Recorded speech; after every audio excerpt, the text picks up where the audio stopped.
अक्सर लोग implantation bleeding और पीरियड्स की ब्लीडिंग के दरमियान फ़र्क नहीं कर पाते। आज हम इस टॉपिक पर बात करेंगे। अगर आप मज़ीद ऑथेंटिक और इन्फॉर्मेटिव वीडियोस देखना चाह रहे हैं तो प्रेग्नो चैनल को सब्सक्राइब ज़रूर करें। इम्प्लांटेशन ब्लीडिंग क्या होती है और क्यों होती है, और इसका और नॉर्मल पीरियड्स का डिफरेंस क्या है, आसान लफ्ज़ों में समझाने की कोशिश करूंगी। वीडियो के साथ आखिर तक जुड़े रहिएगा। सबसे पहले बात करते हैं कि इम्प्लांटेशन ब्लीडिंग कब होती है। जब एक फर्टिलाइज्ड एग मूव करता है यूट्रस के अंदर, यानी जो फर्टिलाइजेशन होती है, एग और स्पर्म का मिलना होता है, वो ट्यूब में होता है। लेकिन फिर वो ट्यूब से मूव करते हुए यूट्रस में, यानी कि जो बच्चादानी होती है, उसके अंदर इम्प्लांट होता है, यानी कि यूट्रस की दीवार के साथ जुड़ता है। इस प्रोसेस को इम्प्लांटेशन कहा जाता है। इस सारे प्रोसीजर में तकरीबन 7 से 8 दिन लगते हैं, यानी फर्टिलाइजेशन के बाद। उसके बाद जब वो इम्प्लांट होता है यूट्रस के अंदर, तो उसकी वजह से थोड़ी बहुत ब्लीडिंग हो सकती है, तो उसे इम्प्लांटेशन ब्लीडिंग कहा जाता है। अब ये कब होती है, किस वक्त होती है? आसान लफ्जों में बात की जाए तो जैसा कि मैंने बताया कि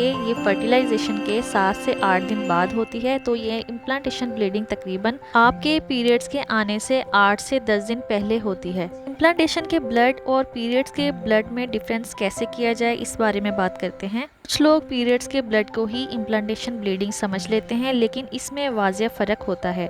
जो पीरियड्स का ब्लड होता है वो हैवी भी होता है, यूजुअली उसका कलर भी रेडिश होता है, ज़्यादा महरून होता है। और जो इम्प्लांटेशन ब्लीडिंग होती है वो लाइटर इन कलर होती है, यानी कि पिंकिश कलर की स्पॉटिंग होती है। समटाइम्स बिल्कुल स्पॉट सा होता है, 1 या 2 दिन रहता है। जबकि पीरियड्स का ब्लड 4 से 5 दिन रहता है, या जो भी आपके पीरियड्स का पैटर्न है उसके हिसाब से चलता है। इम्प्लांटेशन की पेन और पीरियड्स की पेन में डिफरेंस क्या है, उसके बारे में भी बात कर लेते हैं। इम्प्लांटेशन ब्लीडिंग के साथ जो पेन होती है वो बिल्कुल थोड़ी सी होती है और खुद ब खुद खत्म हो जाती है।